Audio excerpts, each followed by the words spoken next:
Welcome back to another edition of the International Leadership Podcast. My name is Joe Beauchamp. I'm your host.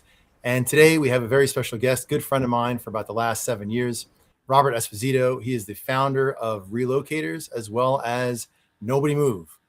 Rob, why don't you go ahead and say hi to our audience? Thanks, Joe. Yeah, 7 years. Time flies. It's a pleasure Yeah. being here, and I look forward to it. Thank you for having me. Thank you so much. So Rob, tell us, listen, you've got a remarkable journey when it comes to founding Relocators. You were a teenager when you started it. You had like one truck. Tell us about how you started, when you started. Give us some background on Relocators. Sure. So my mother actually was one of the first estate sale companies on Long Island. She had cleaned out my grandmother's house when she had cancer and moved her out from Queens. And she put an ad in the paper just as a secretary at a medical office. Old stuff out brings the money in. Let us show you where to begin. And with that, the Depression era was really building at the time, downsizing. And she became one of like the first on Long Island. And to me, my little brother, it was shocking in our late teens. And when I was about 22, I borrowed $44,000 from my father, and I purchased a box truck because I was like assisting her on cleanouts. And I saw how fragmented the industry was as a whole, and I wanted to see if I can do something about it. Plus, my mother had a lot of work, so. Great.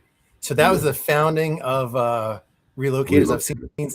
I've seen some of the pictures. You look really young there at 22 years old. You got one truck. Yeah.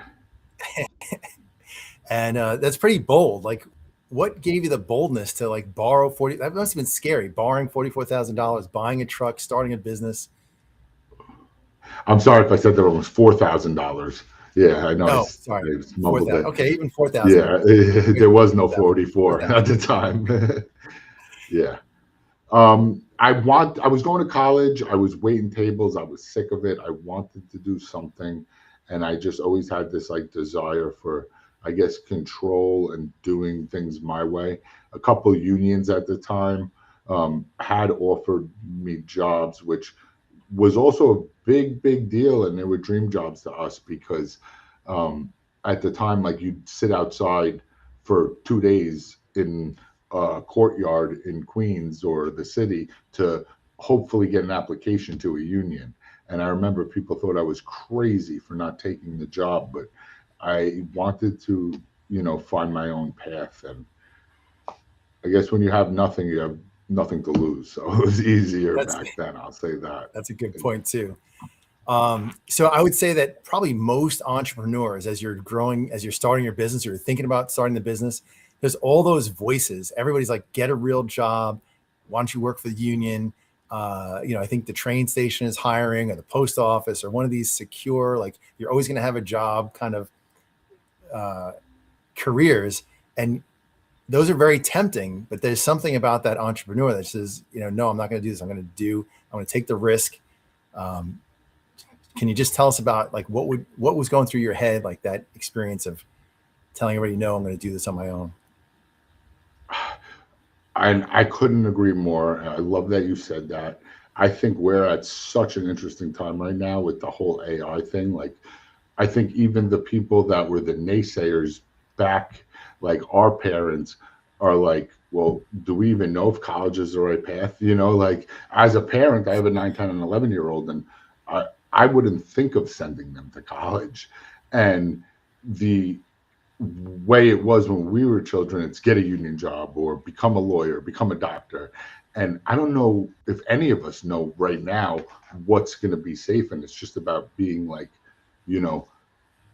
aware of what's going on. But back then, I just saw limits everywhere. And I knew if I did it myself, there wouldn't be a limit. I knew it wouldn't be as comfortable. But to me, it was like much more exciting to do it that way. And thankfully, it's worked out so far. It's worked out through a lot of white knuckling, a lot of grit, and a lot of sweat and some blood, I'm sure, and some tears over the course of time. Yes. So now, much more recently, I remember going to your kickoff event. So Rob is a best-selling author of a book called Nobody Move. And it's kind of, I love that twist on the play of the words. You know, I own a moving company and I write a book called Nobody Move. Of course, the subtitle is without reading this book first. What inspired the Nobody Move concept? This is more than just a book. It's more than a concept. It's like a movement. It's a movement called Nobody Move. What inspired this? So, to the point of the podcast and your point, my initial reaction was I wanted to write a book for the young entrepreneur starting out, because you always hear the American dream is dead. And it's like, no, like, yeah, it might be harder in some areas, but imagine like if you had to go to the library and ask what the Dewey Decimal System was in order to look something up. Like, it's also so much easier. And for me, like, I wanted to write that book, but my career and my day-to-day life was way more pressing to me, and I was seeing much more of a bigger problem that I wanted to address, so I went that route first, and that's how Nobody Move came about. So tell us about this challenge, because this is not just for people in the real estate industry, for movers, for realtors. This is really I see this as something for the greater population, because we tend to we're not seeing our people, we're not seeing our customers. Tell us what's this biggest challenge that you saw that you're trying to answer with this Nobody Move movement? So my initial answer was that the fragmentation in the industry that I saw as a kid was really not the truth. It was the emotional pains that people feel. And I would say that is the truth, but even in the last 3 years, digging into Nobody Move, like, we've trademarked it as a standard now, as a missing standard in the real estate industry. And through my research, what I found is that there's a common phenomenon in complex systems when infrastructure is built, that they're built to perform a narrow function and they fail to support their actual reason for existence. And you see it in the military with reintegration. You see it in airlines. You see it in surgery. You see it in universities.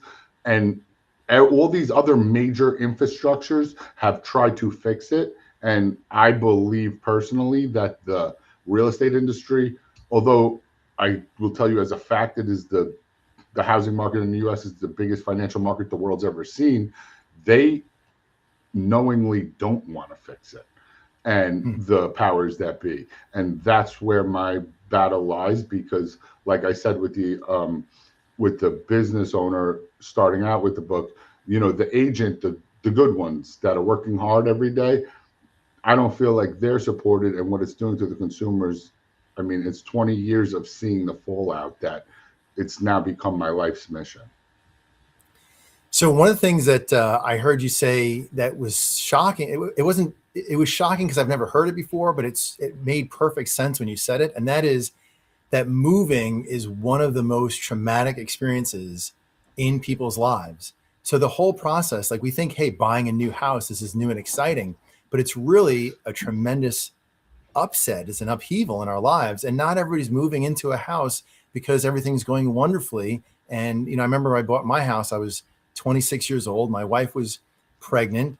I kept making more money at work. I had enough money, and so I bought this house, and it was a very joyful experience. But that's not always the case. I think that's probably less frequently the case.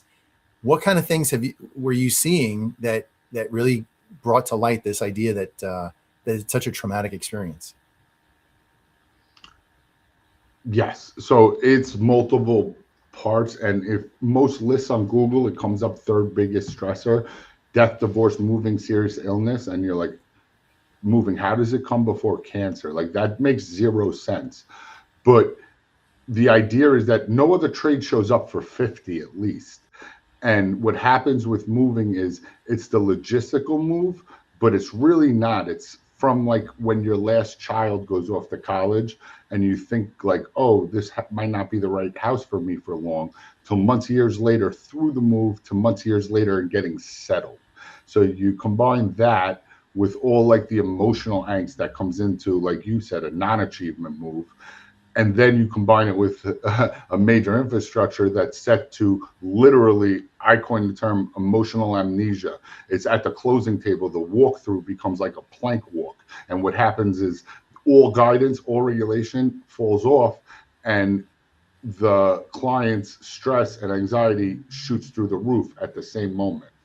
So Wow. it's a major, major point in people's life. And most people have to experience it. You know, they say on average like 6 to 11 times. But That's crazy. I never even thought that people moved that frequently. But I like that you described it as like this plank walk, right? So all the way up to this closing table and the walkthrough, you're supported. You have your lawyer, you've got your realtor, you've got your mortgage broker, and title, everybody's there mortgage, supporting you.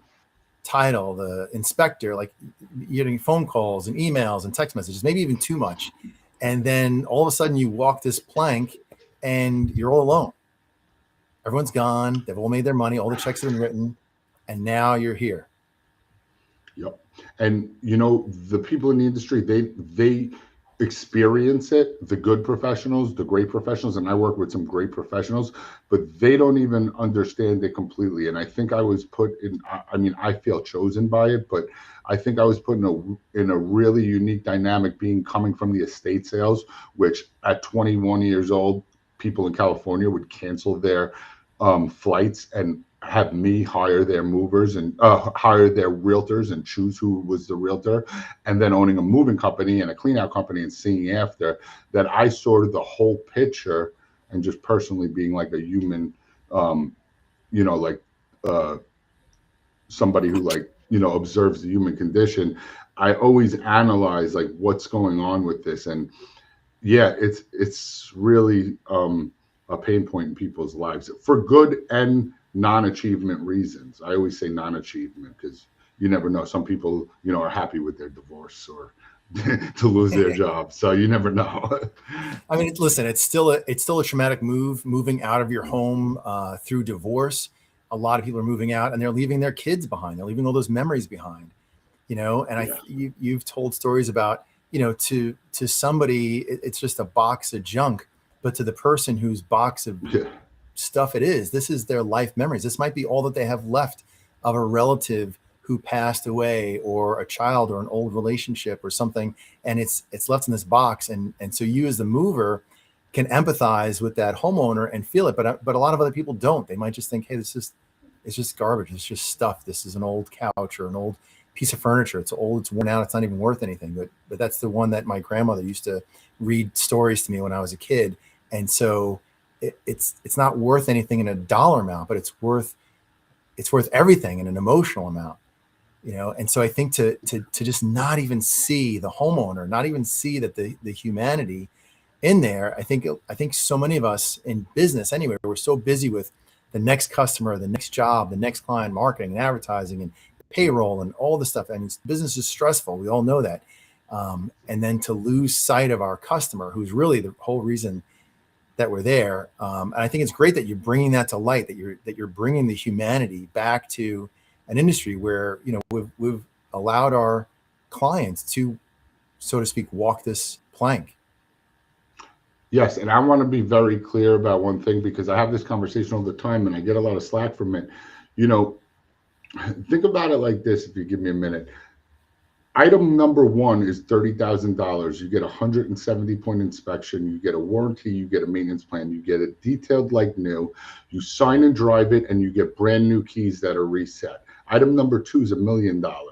You're lucky if you get a good inspection. Most of the time, an inspector that does his job no longer has a job because of who referred them if they break it up. The warranty is non-existent. The maintenance plan is non-existent. It comes broom swept clean, which is really empty and dirty. You rarely have it move-in ready. And if they tell you to make it customary to hand over the keys, which is absolutely outright dangerous in my opinion.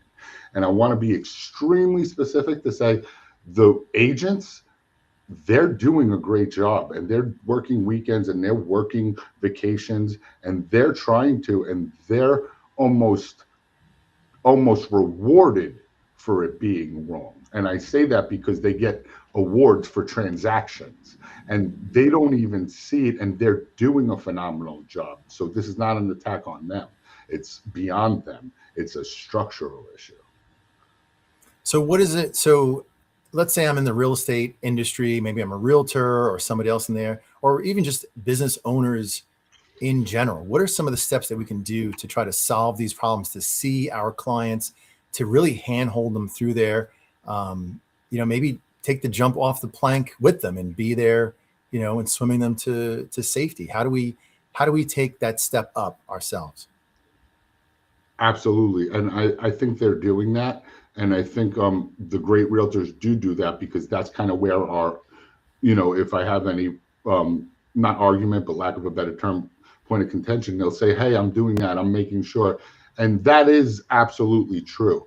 And my whole mission in life for the rest of my life now is, what I'm saying is, hey, if you're going to take Spirit Airlines or you're going to take Delta, there is, no matter what, an air traffic controller at the landing. It don't matter if you have a shitty airlines or a great one. And the same thing would be if you go to surgery. If you have a bad surgeon or a great surgeon, the hospital still now provides aftercare. So we cannot let something so important be personality based. And that is where I see it on a larger level, because I truly believe that there's a statistic of people that are bottlenecking the housing supply in the country because they rather die in their homes than deal with this real estate market, And there's a lot of signs. NAR put out a statistic 2 years ago that says 88% of the public would use their agent again, but only 12% to 18% actually do. So the proof is all around us in the industry now. Wow. So let's take a look back at leadership principles that our audience can apply in their own lives. And I'll tell you that everybody that I know who's been successful in business, the story pretty much goes the same. I had this idea, I started this thing, and I teetered on the edge of destruction for a period of time that was longer than most people would have survived. And then I started to build momentum, and then I came off the edge, and now I'm doing great, right? So you told us back some number of years ago. What year was it when you got that first truck? 07, 08. 07. And today, how many trucks you have? Like 16 or 18. 16, 18 trucks. Yeah. So that's a lot of growth, right? So tell us about that teetering on the edge of destruction time frame.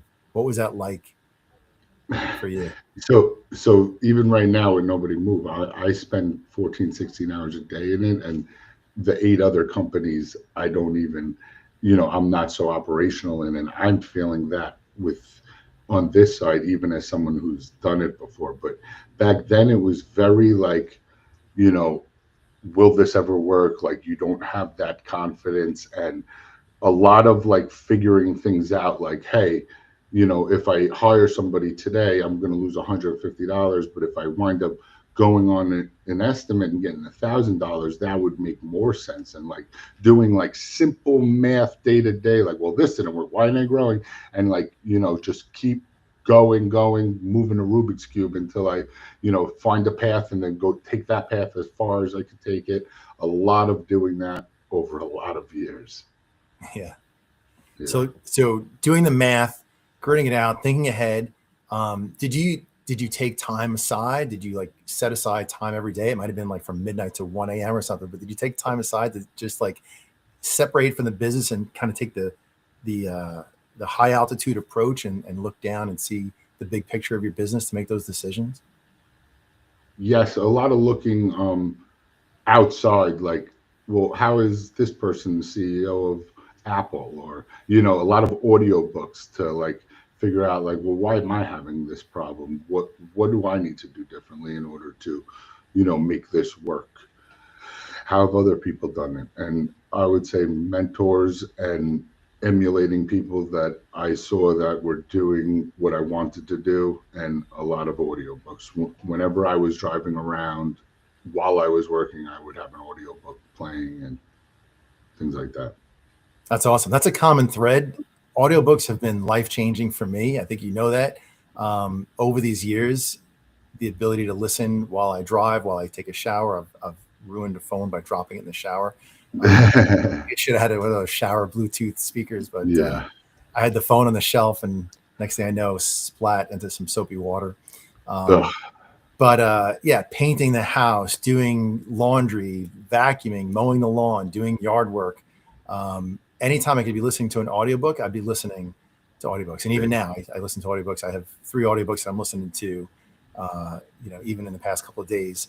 So tell us some of your favorite, what do you think were the best audiobooks that were helpful to you that you can share with the audience?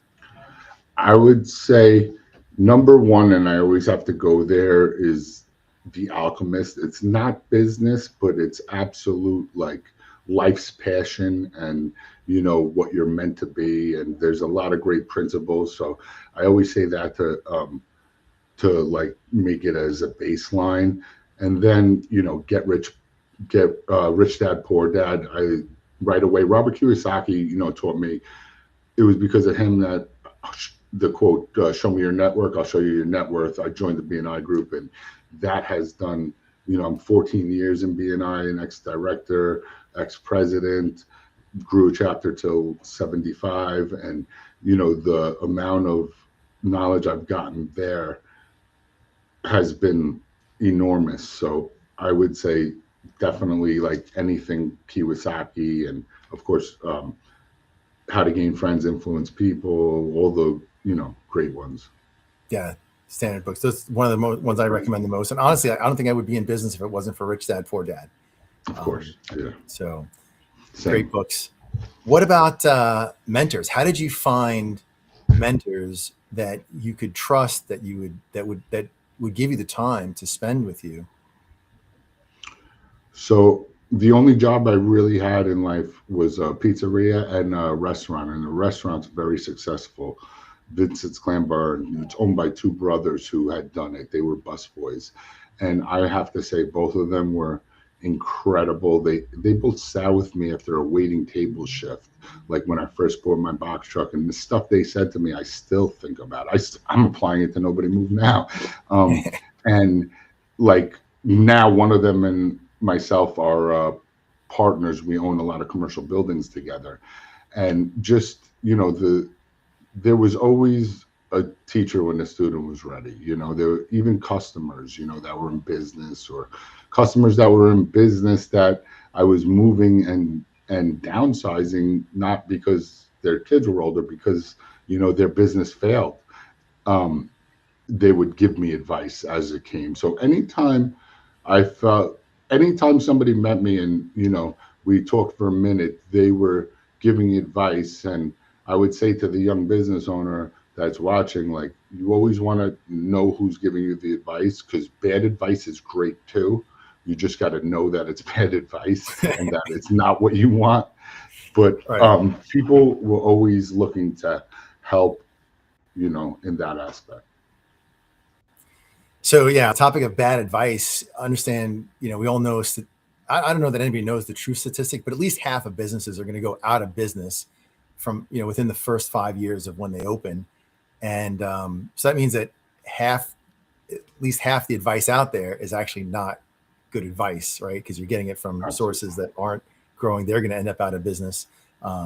You surpassed that 5-year, 10-year. We say you started when 2006. You started. Oh wait. So you're, wait, yeah, officially. Oh wait, so you're at 18 years in business. Yeah. So hopefully you're safe from here on in. Yes. I'm at about when did I start? 2019. So I'm at the going on 7-year mark. So at least I beat that 5-year mark. So what about tell me about like paying it forward. So all these people were adding value to you, these mentors and stuff. What kind of things are you doing to mentor others? Do you have people that you've taken under your wing? So it's so funny. A lot of the things you say, and I remember when you were starting and the struggle you went through, and seeing you now, like on LinkedIn and seeing you on social media, I always smile. This bracelet, I wear it because it says engraved in it, pay it forward. And I gave it to a gift to Mike, Amoya, and Ron, who, helped me get the book deal and then helped me with the commercial. And so graciously, because they believed in my passion. So I wore it saying I would always pay it forward too, and bought it from them. So I think, I'm sorry, I forgot the question, to be honest with It's about paying it you, forward. because I was telling you the story Mentoring about other paying. people. Yeah, any chance. And you cannot truly learn something unless you teach it. So, paying it forward is a part of learning something, and also staying relevant to what's going on, because as much as we you know have a way of looking at the younger generation does have a lot of benefits when you sit and talk to them. So it keeps your hand on the pulse too. Right. I would just say that any opportunity, if you think about, I think from when you're looking up, you think, hey, this person's not going to give me time or attention because look at them, they're busy, they're successful, whatever. But successful people love to work with people that are starting out. If you talk to somebody and they're like, no, it's not a good idea, don't do it. Just understand that they haven't accomplished much, right? The people that have accomplished it, they're like, yeah, go for it. It's scary. Yeah, go for it. It's okay. Do it. I think you can do it. You'll be fine. Run with it. I absolutely agree, and I think I'm starting to see how the dynamic is that it's almost like there's no difference between being successful and being at the fringe of the most unsuccessful. It's just a different way they look at you, and you're still an outsider to the middle. And I truly believe that to be true. And I wouldn't have said that a few years ago, but it is definitely something. And the people that do achieve it, they're usually the most gracious and the most willing to help the next person, because they want to align with like-minded people. Yeah. Somebody told me that they had this idea of trying out for a professional basketball team. Actually, the person didn't tell me, but I heard them speaking at a conference. So I guess it was me and the other 1,000 people that were there. So but when they brought this up to their family, the family's like, "That's crazy. What are you thinking? Being a professional basketball player, you can't do that." And then he had an opportunity to meet a professional basketball player, and he goes, "Yeah, do it. Go try out. Do it. You can do it. Show up. Do it." And it's just so interesting, the different perspective. The person who's already there is like, yeah, come up here. And the people that are down below are like, no, you can't do that. Yeah. I think people mirror their fears on other people. Like, again, The Alchemist, but this is why The Alchemist is so important to me, because it's the principles before anything. And it's like, there's a famous quote that says, how come everybody always has such a clear understanding about how other people should lead their lives, but never any understanding about their own? Like, that's why The Alchemist is so important, because of what you just said. Yeah. That's a danger. Listen, I'm a coach. I coach people all the time. And I will tell you, it's 10 times easier for me to point out something that somebody else should do than to point out the same things in my own life that I need to do to upgrade myself. So I think it's just part of human nature, but it's definitely something I got to be careful about. I sometimes will hear myself speaking and be like, okay, Joe, take note of this yourself. You need to do this. Yeah, but you can stop right there, Joe, because the truth is they're coming to you to coach because they see something in you and they're asking for it. The difference between what we're saying is, don't give me advice that I don't ask for, but at the same time, tell me I look fat in a dress. You know what I mean?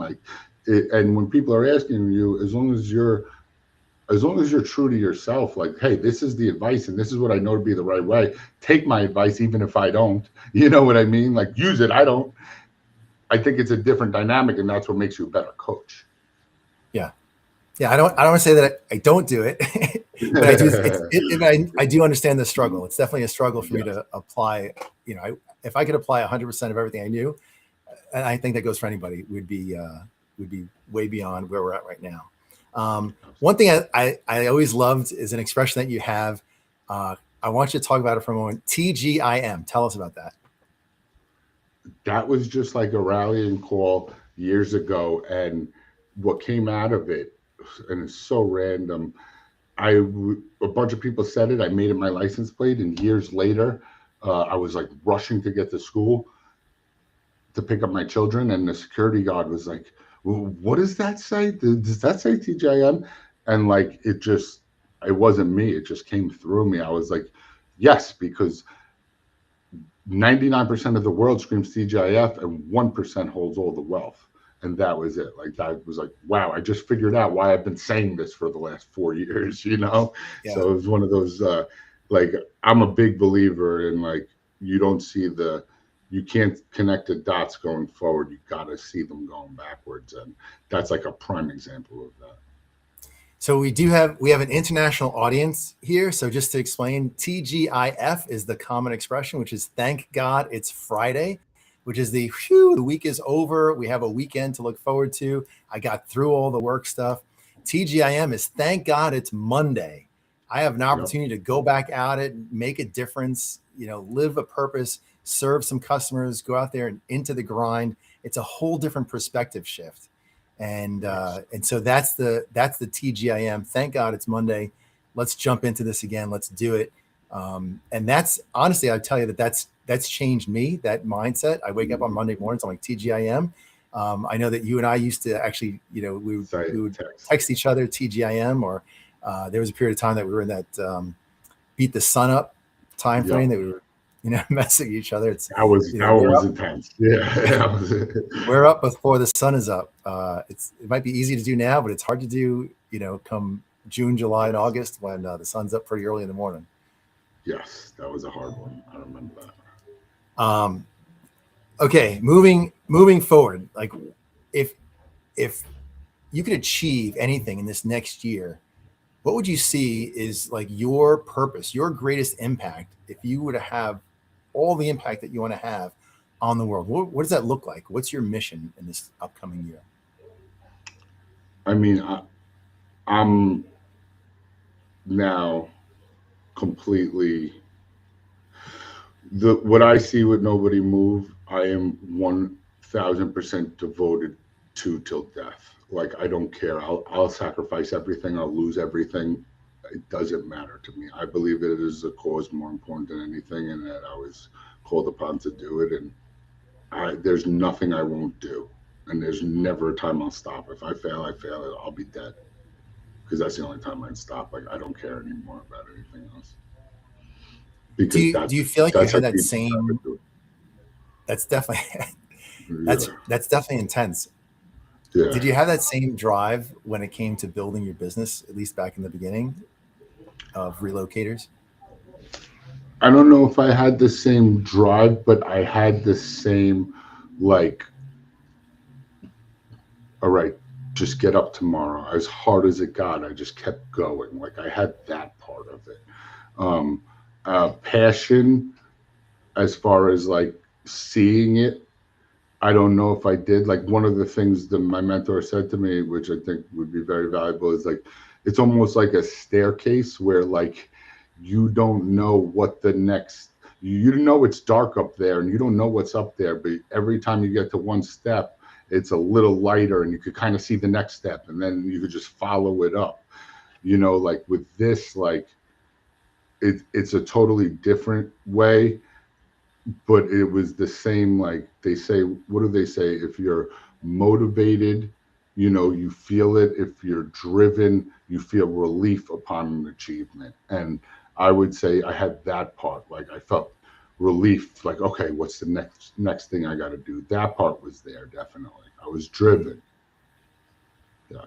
So this is like a life mission, inspiration, which I think is great, because you're serving other people. You're using your experience, and it's a passion of yours, and you're seeing the value in really serving humanity. We're talking about the humanity level right here, at least here in the United States, how things are done here, as far as upgrading the care that we're taking for our customers.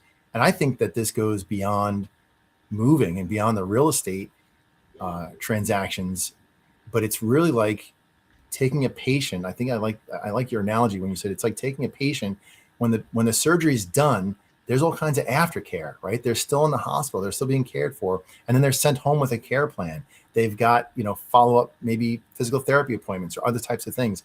They're cared for, longer term. And a lot of businesses, we close the deal and we move on to the next person, and we kind of forget about our customer and their experience that they're having.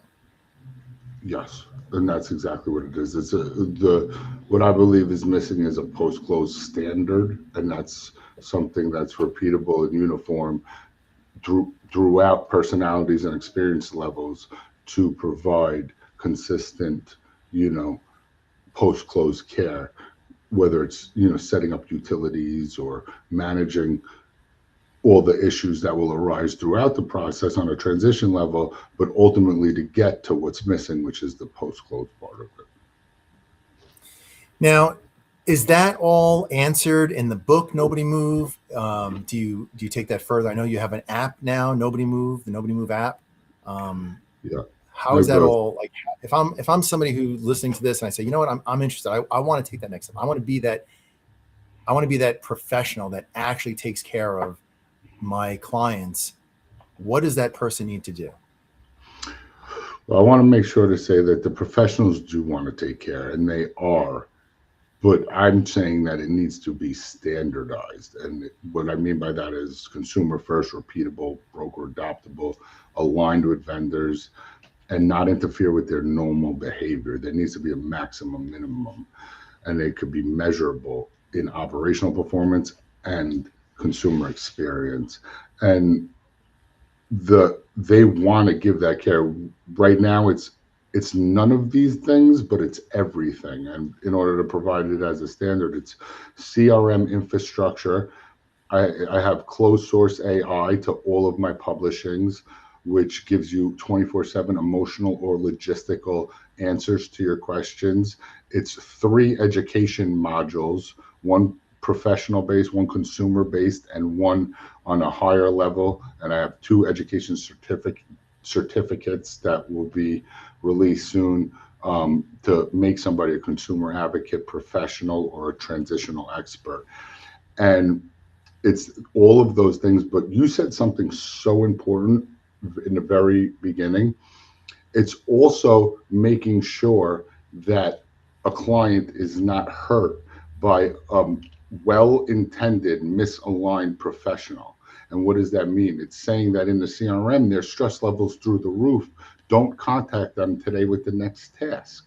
Or at the open house saying, hey, I might, I know you have the open house tomorrow, and I didn't hear you say you were going to go out to lunch or anything. And I just want you to know, you've been here a long time. You raised your kids here. You might hear a bunch of stuff you don't like. That's okay. We all do. It's a laissez-faire structure as well. It's backing off as much as it is proactive. Okay, so these training courses are for the real estate professional that they're going to take training from you?